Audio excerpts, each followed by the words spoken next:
There was once a knight whose name was known the world over, but it was not his abilities that made him famous. Indeed, he was viewed with curiosity, not respect. Many thought him downright unsettling. It was the way in which he did battle. While most warriors took pleasure in striking their enemies and avoiding their blows, this knight was the exact opposite. Apparently, he would howl with joy whenever struck, and his face would twist with satisfaction. This was not to say that he was a novice. He was able to predict his opponent's movements, and despite encouraging them to strike him, he would never allow them to land a fatal blow. This apparent insanity would baffle his enemies, who eventually became so disoriented that they would turn tail and flee. The knight didn't know when or why he had started to fight this way. All he knew was that he found receiving a blow from an enemy to be much more pleasurable than landing a blow of his own. In training and battle alike, the knight fought to get hurt. Victory and defeat were meaningless. Nevertheless, his ability to make his enemies flee the battlefield led many to believe he was invincible. Indeed, as his reputation spread, most opponents ran away as soon as they saw him, before he had a chance to engage them in battle. Such an outcome always dissatisfied the knight. With no opponents to strike him, he could not attain the pleasure he so craved. He realized he needed to do something to lure enemies into facing him. So he decided to tie himself up in chains, greatly restricting his ability to fight. Doing battle in chains caused the knight to suffer countless cuts and gashes, but this was exactly as desired. The thrill of taking himself to the brink of death was nothing but a joy. His perverse desire for pain was growing out of control, but the knight had no idea what to do about it. All he wanted was to experience more pain, more suffering. The knight acquired instruments of torture, and every night would instruct his footmen to use them on him. As his eyeballs became engorged in excruciating pain, the knight would laugh maniacally and scream at the top of his voice for more. Many of his men felt uncomfortable, even sick, torturing their master.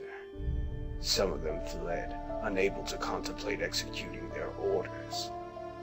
Eventually, the constant blood loss and pain brought the knight to the brink of death. And yet, he was still not satisfied. Even after torturing himself to within an inch of his life, there was only one thing the knight desired: more suffering. More suffering, and more pain. As his consciousness dimmed, the knight thought to himself, "What is behind this insatiable hunger for suffering? Where does it come from, this desire that swells up inside me, this urge that I do not understand?" Perhaps. Finally, the knight understood what was behind his perversion. The fact that his desire was stronger the closer he got to death made it clear. And it was, in fact, very simple. He wanted a taste of death. Moments after he had come to this realization, the knight had a curious vision. A chalice appeared before him, glowing pure white. Soon afterwards he heard a voice. "If you are able to pay the price, I can satisfy your desire," it said. The knight used his final dregs of energy to roar his assessment. He would pay any price that would bring further pleasure. The very next moment, the knight's body began to move of its own accord. His hand clasped its sword and put it to his neck. With one clean blow, the knight decapitated himself. As fresh blood burst from his severed neck, the knight's head fell to the floor. The pain, intensely exhilarating, was accompanied by the realization that he had taken the final step.